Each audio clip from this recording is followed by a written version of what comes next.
Wearing the Jersey, presented by WVU Healthcare. I've always had swimming.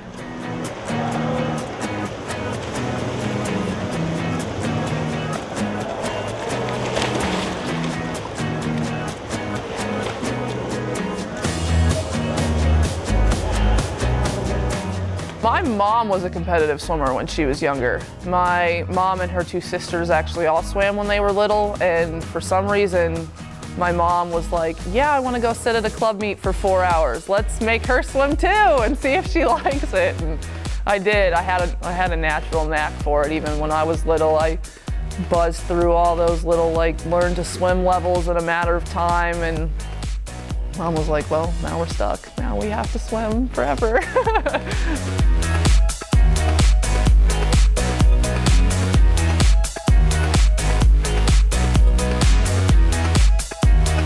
Even when I was younger, I went through that dark phase that everyone went through, and no one believed that I was an athlete. And I was just like, no, I'm actually kind of good for, where I am in Indiana swimming. So believe it or not, even though I look kind of weird, I am an athlete.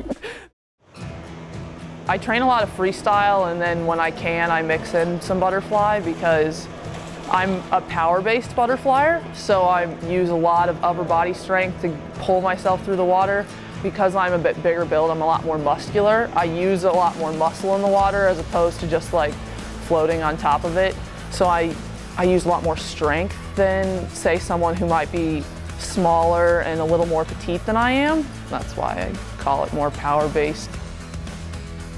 A couple years ago, I did get under 2 minutes, and it was really exciting, except last year I got stuck on that wall, and 2 minutes and just any 000 time is just such a force that every swimmer gets stuck at some point, and it's really, really irritating. But it's something to strive for, and I definitely want to be significantly under it this year at the end of the year at Big 12s.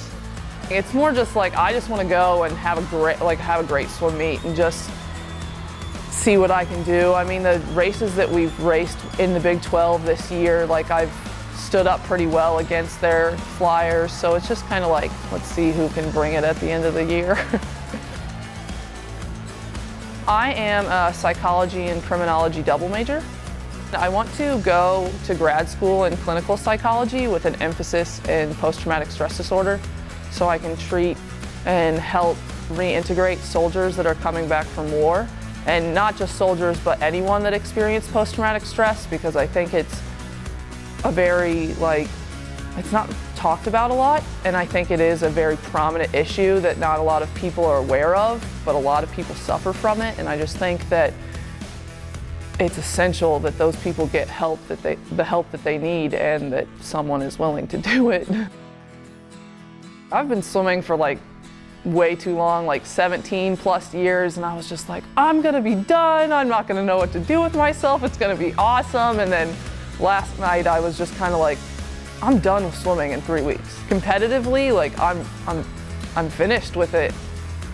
It's kind of I kind of want to pat myself on the back and just be look at what I did, because a lot of people that used to doubt me and used to think that I couldn't swim, there was no way that I could possibly be good at what I was doing. I'm just kind of I am a D1 athlete at West Virginia University, and I know you know what that school is, and it's just, I went through a lot of that in middle school and in high school. It was just you're not good at this, and I'm you want to bet?